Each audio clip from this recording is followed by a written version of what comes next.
Royal bombshell. Harry sued. Prince faces defamation battle with his former African charity. Prince Harry is to be sued in the High Court for libel by Sentebale, the charity that he co-founded in memory of his late mother, Diana. At precisely 7:12 a.m. in Sydney, what was meant to be a controlled royal narrative reportedly collapsed after a set of classified audio recordings resurfaced, sending shockwaves through palace-linked circles. Sources claim Prince Harry is now at the center of a storm that could permanently fracture royal trust, as confidential conversations allegedly recorded in Sydney begin circulating among intelligence channels, with insiders warning of irreversible diplomatic consequences emerging behind closed doors and beyond. Was this the moment the monarchy lost control of its own story? If you were in the palace's position, would you see this as a misunderstanding or a calculated exposure? Drop your thoughts in the comments, and don't forget to subscribe so more people can uncover the truth behind stories like this. The illusion of a royal tour.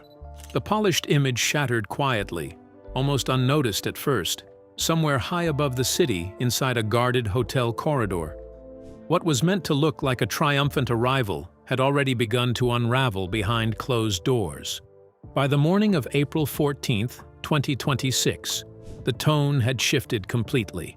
The rules had changed, and this time, there was no room for negotiation. Under newly revised royal protocol laws introduced in 2026, the line between public duty and private ambition had been drawn with striking clarity. Any overseas visit carried out without formal approval, especially one tied to media deals or commercial promotion, was no longer treated as royal business. It became something else entirely. A private venture, stripped of privilege. That distinction would prove costly. When Harry and Meghan arrived in Australia, the plan appeared carefully crafted. Meetings, appearances, and charitable gestures mirrored the familiar structure of official royal tours. Yet beneath that surface was a critical absence: authorization. What looked ceremonial was, in legal terms, something far more complicated.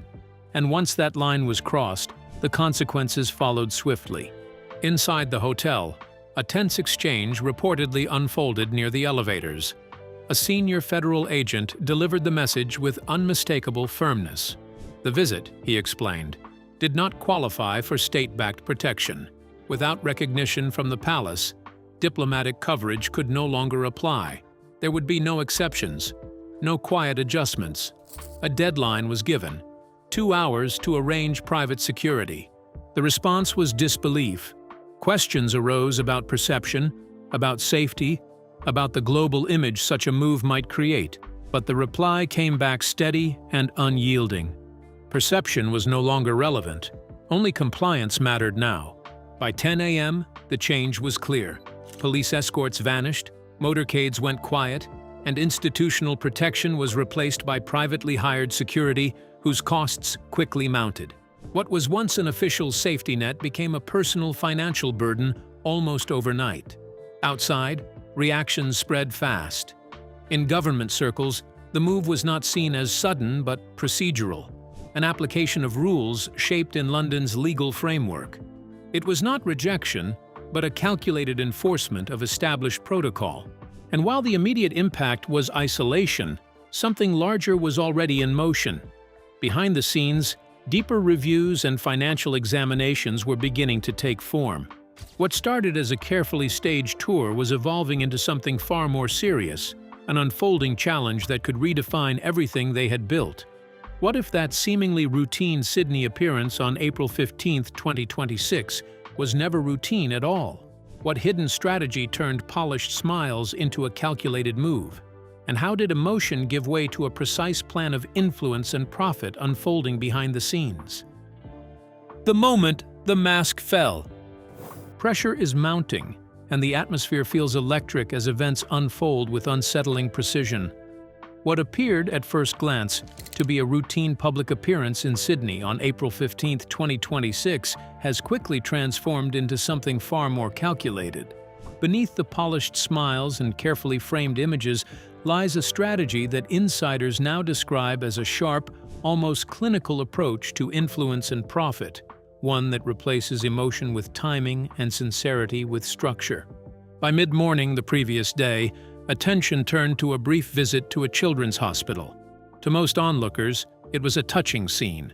Gentle words, reassuring gestures, and moments captured beside hospital beds. Yet, viewed through a different lens, the visit carried a distinct purpose. Every interaction seemed measured, every second accounted for. The appearance lasted just long enough to gather compelling visuals. Powerful, shareable images designed to travel quickly across global platforms, without allowing deeper engagement that might blur the narrative being constructed. What followed marked a clear shift. As images spread online, drawing admiration and sympathy, a second development quietly emerged. By early morning around 6 a.m., invitations circulated for an exclusive wellness retreat at a luxury beachfront location in Coogee. Priced at $3,200, it sparked immediate reaction. The contrast was striking. The emotional weight of the hospital visit now appeared to lead into something far more commercial. For many, this was the turning point where compassion and commerce blurred. In Sydney, where frontline workers earn modest wages, the fee represented weeks of income, yet it was framed as access to a curated experience. The unfolding situation highlights a broader pattern, one that moves in distinct stages. First comes visibility, crafted through meaningful settings that require little investment but yield powerful imagery. Then follows emotional engagement, where audiences connect deeply, often without questioning intent. Finally, that connection is redirected, transformed into a product, something tangible, priced, and exclusive. Now, as conversations intensify and public scrutiny sharpens, the final stage looms. The outcome is no longer just about image or influence, but about how far this model can stretch before it fractures completely. A quiet pattern in Sydney revealed carefully staged moments where charity, branding, and influence blurred into one calculated design. But what was really being constructed behind these polished scenes, and how did shifting conversations in London connect to a far deeper system of control beginning to take shape? The iron wall and the shadow play. A quiet pattern began to emerge in Sydney, where polished images masked a far more calculated design. At the Macaulay Community Centre, observers noticed something subtle yet deliberate: carefully placed lifestyle products from a growing brand, positioned just within camera view, blending charity with commerce. What appeared spontaneous was anything but. It hinted at a system where influence, visibility, and profit circled tightly together. Far from the shoreline of Coogee Beach, another story was quietly unfolding. In London, internal discussions had shifted tone. By early 2026, senior figures within the royal institution were no longer content with silence. The long-standing approach of restraint had given way to something sharper, more controlled. At the center of this shift stood Prince William, whose decisions were beginning to redraw invisible boundaries. Reports suggest that at exactly 8 a.m. on a recent morning, a directive circulated across royal households, creating what insiders now call an iron wall. Information streams once shared freely were cut off. Private schedules, security briefings, even routine updates, no longer accessible to Prince Harry. The change was not symbolic, it was strategic. Following claims highlighted by Hugo Vickers regarding sensitive recordings linked to media productions, trust had shifted into caution. Yet while restrictions tightened in Britain, activity intensified abroad. In Australia, preparations continued for exclusive wellness events tied to Meghan Markle, blending personal branding with public engagement. But beneath the surface, concerns were rising, not about visibility or profit, but legality. Discussions around intellectual property tied to the crown were reportedly gaining urgency, raising questions that could challenge the very foundation of these ventures. Meanwhile, another presence quietly shaped the narrative. Catherine, even while maintaining a careful public pace, initiated a different kind of response. Through projects linked to early childhood development, her team began filling media spaces with structured, institution-backed work. It was not confrontation, but contrast, a steady reminder of duty over display. Hovering behind these developments was Princess Anne, associated with internal reviews and long-standing institutional oversight. The implications of those reviews remained largely unseen, but their timing suggested alignment with the broader shift. As the distance between Montecito and London stretched beyond geography into strategy, the question grew sharper. What began as influence building in one corner of the world now faced a silent, coordinated response in another. And as both sides moved carefully, the outcome no longer depended on headlines, but on decisions being made far from public view. At 9:45 a.m., an unexpected shift quietly reshaped the narrative as two very different approaches emerged side by side. What truly lies behind Meghan Markle's polished wellness pitch, and why did Catherine's free, data-driven release strike such a powerful contrast that it began echoing far beyond London? The quiet clash behind the crown. At exactly 9:45 a.m., a subtle yet powerful shift unfolded, one that few expected but many would soon feel. While Meghan Markle leaned into a polished pitch of premium wellness offerings, a very different message emerged from the team of Catherine, Princess of Wales. Carefully prepared materials, rich with real data, personal insight, and practical guidance on childhood development, were released freely to the public. No price tags, no barriers, just access. The contrast did not shout, yet it echoed loudly across London and beyond. It wasn't merely a difference in strategy, it was a difference in meaning. One approach suggested service rooted in duty, the other hinted at value measured in currency. Within hours, the narrative had begun to reshape itself, placing Catherine in a role many quietly recognized as enduring, while Meghan's venture sparked sharper questions about intention and image. But beneath that surface contrast, something far more serious was unfolding. Deep within the palace structure, Princess Anne had already taken decisive steps. Known for her precision and firm sense of order, she had been overseeing an internal review tied to the sovereign grant. What surfaced was not minor. It pointed toward a troubling use of royal symbols connected to Meghan's growing line of lifestyle products. By 1100 Greenwich Mean Time, a confidential notice had been issued. Its tone was unmistakable, clear, direct, and without room for interpretation. The concern centered on branding elements that appeared too closely tied to royal identity, reportedly extending even to products showcased during the Sydney tour in Sydney. Under updated 2026 protocols, such associations were not simply discouraged, they crossed into legal territory. The warning came with a strict timeline: 48 hours to act. Failure would not result in quiet negotiation, but escalation toward the London Commercial Court. Behind closed doors, the machinery of enforcement had already begun to move. Meanwhile, support within the royal circle appeared to solidify elsewhere. Sophie, Duchess of Edinburgh, maintained a steady, almost invisible presence, reinforcing alliances strained by past tensions. The monarchy, often seen as symbolic, was revealing a more structured, guarded side, one that operates with patience but responds with precision. As cameras captured composed smiles in Australia, another reality was taking shape far away. Documents filed through the High Court of Justice hinted at consequences that could extend beyond branding disputes. One clause in particular suggested implications that might reach into residency status itself. What seemed at first glance like a simple contrast in public roles had quietly evolved into something far more complex, where image, authority, and legality now stand on a collision course. At 10:15 a.m., a sealed record opened to reveal a formal legal clash between Prince Harry and a charity he once helped create, reshaping his legacy. How did earlier agreements and carefully hidden non-disclosure deals turn allies into opposing forces in a case years in the making? The unsealed hour, a royal reckoning. At exactly 10:15 a.m. today, a sealed record quietly opened, yet its impact echoed far beyond the courtroom walls. What emerged was not gossip or speculation, but a formal case, one that reshapes the fragile balance surrounding Prince Harry and the legacy he once built with pride. The claimant was no stranger either, but a charity he had helped establish, now standing in direct opposition. This legal clash did not appear overnight.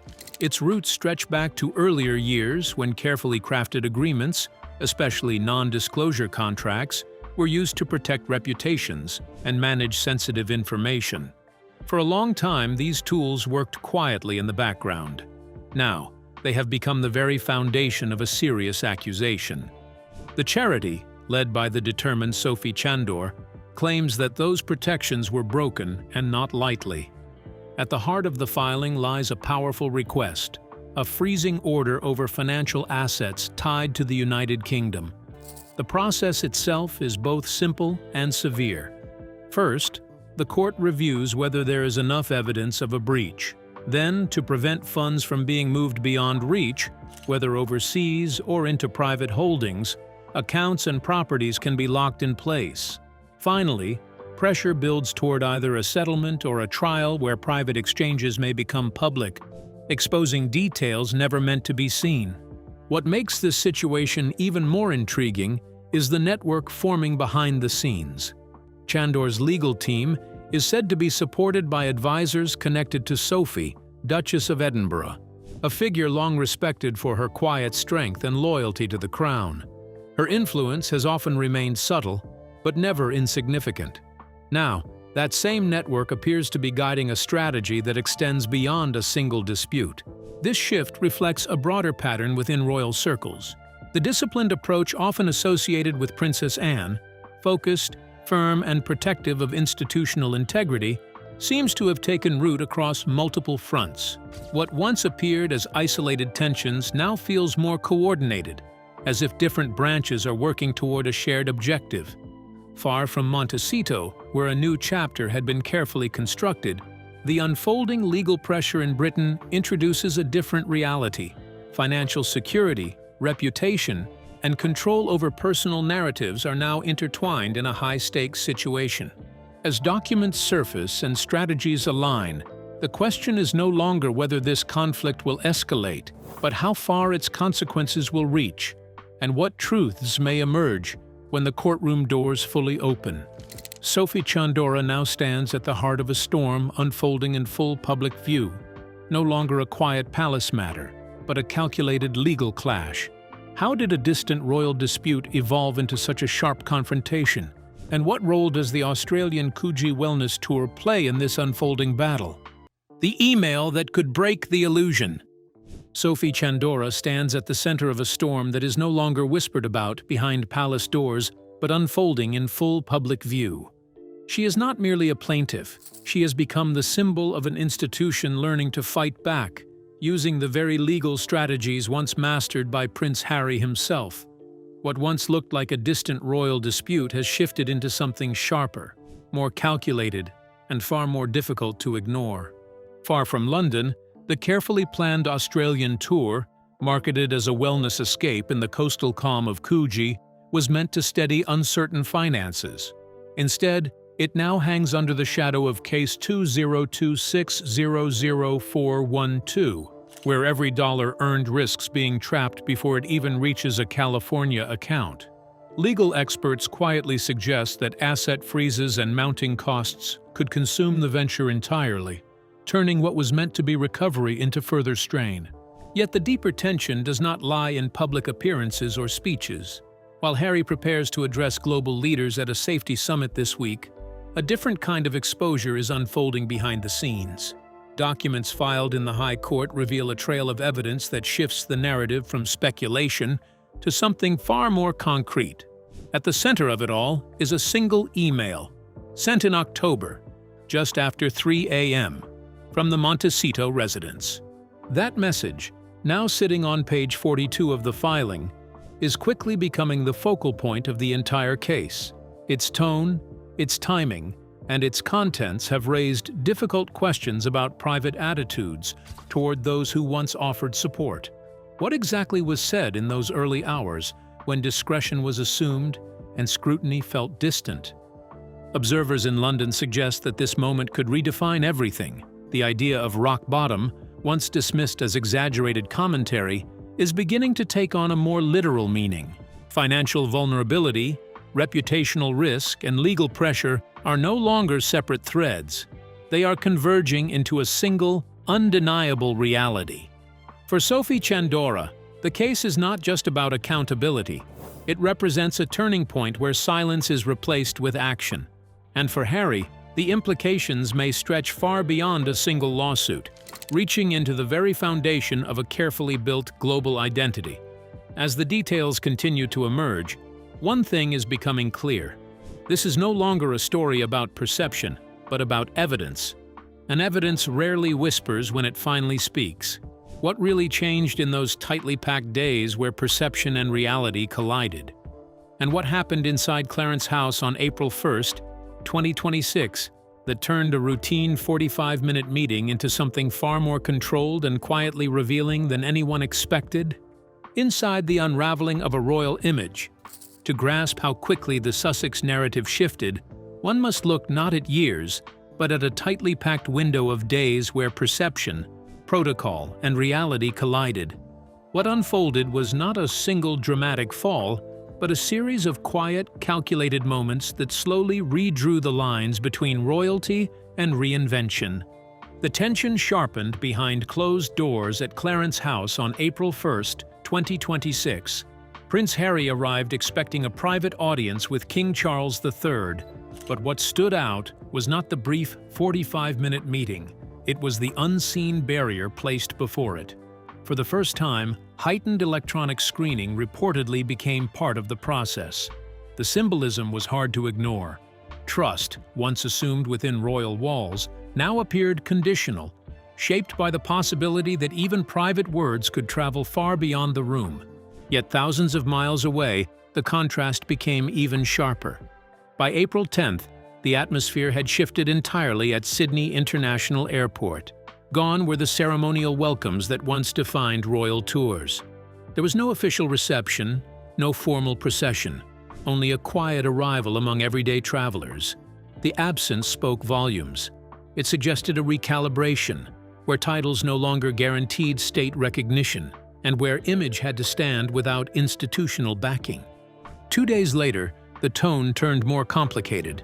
A brief visit to Royal Children's Hospital on April 12th seemed, at first glance, aligned with familiar charitable efforts. But the moment was disrupted when concerns arose over discreet recording equipment, reportedly linked to ongoing media production involving Netflix. What was meant to project compassion began to raise questions about intention. The line between service and storytelling blurred, leaving observers to wonder where authenticity ended and content began. By April 13th, the situation reached a turning point at Government House. Midway through their stay, a decision was delivered that carried both legal and symbolic weight. References were made to the Australia Act 1986, underscoring the importance of neutrality in spaces tied to governance. The use of such grounds for private or commercial purposes was seen as crossing a boundary that could not be overlooked. The result was swift and unprecedented, a withdrawal of official accommodation that marked a clear shift in how their presence was perceived. Taken together, these moments reveal more than isolated incidents. They form a pattern of evolving expectations, where tradition meets modern branding, and where every action is measured not just by intent, but by interpretation. With lawsuits hitting London's High Court and Archewell accounts suddenly under forensic review, a deeper pressure began building beyond finance alone. What triggered this rapid chain of scrutiny, and how did political forces become entangled in a financial storm tightening around the Sussex operations? The Sydney endgame? A Sussex crisis unfolding. Yesterday, April 14th, the financial walls closed in as a lawsuit from Sophie Chandor reached London's High Court. In the same breath, a forensic audit into the Archewell bank accounts was ordered, exposing transactions tied to the so-called Trash for Cash tour. By evening in Sydney, multiple large transfers had been flagged for verification, tightening scrutiny on the Sussex financial operations. Yet the real pressure was not only legal but political. Across Sydney on April 15, 2026, the situation worsened as public sentiment hardened. Meghan Markle was reportedly confined to her hotel suite, while outside, more than 50,000 Australian taxpayers signed a petition demanding the government refuse funding for private security tied to the tour. The message echoed through Canberra. Public money should not support a commercial venture. The couple, once envisioned as global guests, now appeared trapped in a diplomatic standoff, their movements restricted and their digital presence increasingly disrupted.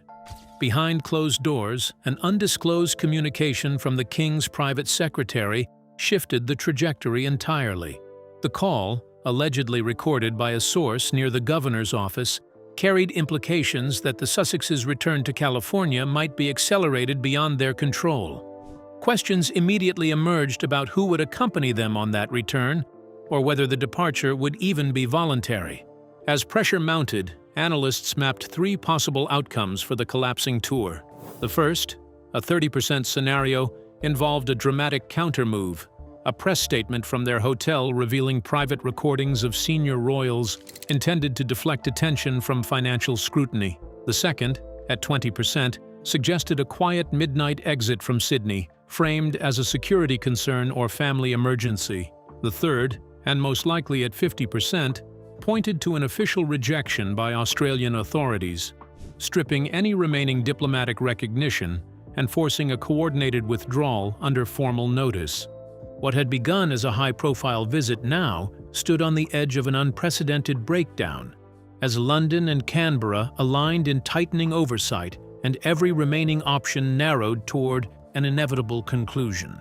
Observers in both London and Canberra noted that the speed of escalation left little room for negotiation, with internal sources suggesting that legal, financial, and diplomatic channels were now acting in unison rather than isolation.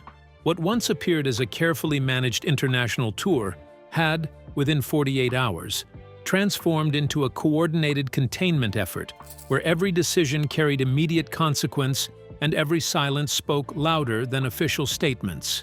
In this shifting landscape, the final outcome seemed less uncertain by the hour and more structurally inevitable now. Pressure inside the royal circle has escalated beyond tradition into survival mode, with William and Princess Anne reportedly tightening control from London to Sydney. But what is this kill-switch strategy really targeting? And how could one single misstep during the Australian tour trigger a total takeover of Archewell's assets? The Sapphire question and the closing royal circle. Pressure has reached a point where private decisions inside the royal circle are no longer guided by tradition alone, but by survival instincts that stretch from London to Sydney and back again at Kensington Palace. An internal review reportedly led by Prince William and Princess Anne has intensified into what insiders describe as a kill-switch strategy focused on the financial stability of the institution. A forensic dossier on Archewell has allegedly uncovered irregularities that could reshape the future of its remaining British ties. Rather than waiting for public failure, they are said to be watching for one unauthorized move during a recent Australian tour that could justify a complete seizure of assets. In this tightening atmosphere, Prince Harry is reportedly facing a stark choice: return to London alone to answer before a closed disciplinary committee, or remain with Meghan and risk permanent removal of ducal titles. Yet while legal and financial pressure builds, another discovery has unsettled observers following a hospital visit in Sydney, during which Meghan Markle was photographed, interacting with sick children. Attention shifted unexpectedly to her right hand, where she appeared to wear a gold band set with a rare marquise-cut sapphire. Investigators claim cross-referencing with royal archives suggests this jewel matches a stone reported missing from Kensington Palace storage in autumn 2019. For years, its disappearance remained unexplained until its alleged reappearance in Australia raised new questions about how such a protected royal asset could resurface far from London. The implication has sparked speculation of internal compromise within palace staff and raised concerns about possible unauthorized movement of royal property during recent years. Complicating matters further, an audio recording of just 42 seconds allegedly captured in a palace corridor has surfaced and is said to identify a potential insider involved in the chain of events. If verified, the recording could transform what has been largely public speculation into a matter suitable for formal investigation or even criminal proceedings, as tensions rise between institutional preservation and personal loyalty. The story has become less about public image and more about control evidence and the uncertain fate of long-guarded royal secrets, stretching from the corridors of Kensington to the streets of Sydney. Every revelation tightens the grip on a saga still unfolding under mounting scrutiny and unanswered questions remaining unresolved across the institution. So what do you think happens after secret Sydney recordings allegedly surfaced, and Prince Harry's actions shake royal trust beyond repair? We'd like to hear your thoughts. Don't forget to like and subscribe.